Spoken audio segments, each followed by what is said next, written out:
Kala ninyo, kung kayo naniniwala sa church age na si Jesus Christ ang Savior namin, pagdating niya kaming lahat ililipat. For example, ang Pilipinas na lang. Kukunin niya kayo lahat kasi Kristiyano kayo, naniniwala kayo sa Kanya. Pagdadating niya sa Kanyang pangalawang pagbabalik tulad ng inyong inaasam-asam na darating siya, babahak ang langit tapos kukunin kayong lahat. Tapos ililipat niya kayo doon kung saan niya kayo ililipat sa langit na inyong inaasam-asam. Kung langit yung inaasam-asam, planeta yun kung saan kayo lilipat. Ganyan ang ayos nyo. Lilipat niya kayong lahat doon. Bug. Tapos kayong lahat doon, pare-pareho pa rin ang relihiyon ninyo, denominasyon ninyo. Ganyan pa rin ang mentalidad ninyo. Kung anong ugali ninyo dito, yan din ang ugaling itatransfer ninyo doon. Langit yung gagawin na naman ninyong impyerno. Eto ngang lupa natin, malalangit at maraparaiso sa napakaganda. Ginawa ninyong impyerno.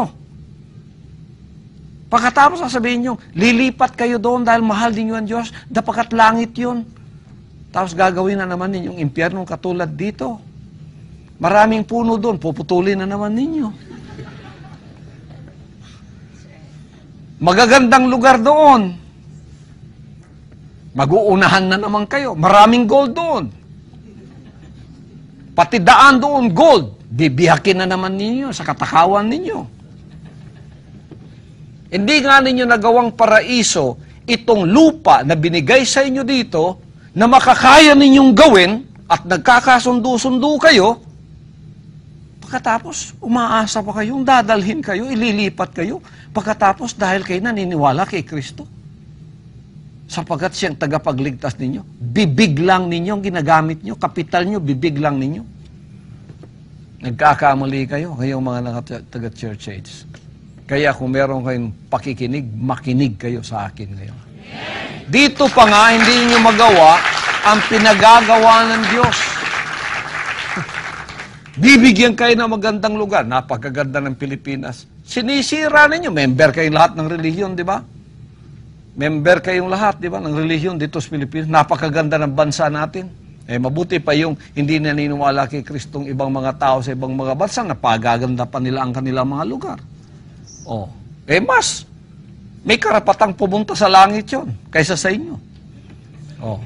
Tingnan ninyo kayo, sabi niyo Kristiyano kayo, hindi humihinto ang pag-aaway ninyo, pag-aalitan, pagbabangayan ninyo.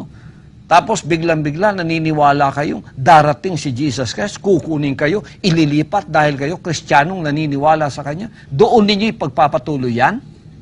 Ang langit na Kanyang ginawa, gagawin na naman ninyong impyerno. Hindi.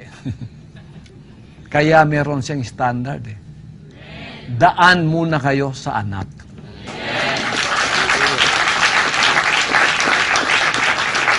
Mga kaibigan, kababayan, pag pumasa kayo sa akin, pasado kayo doon.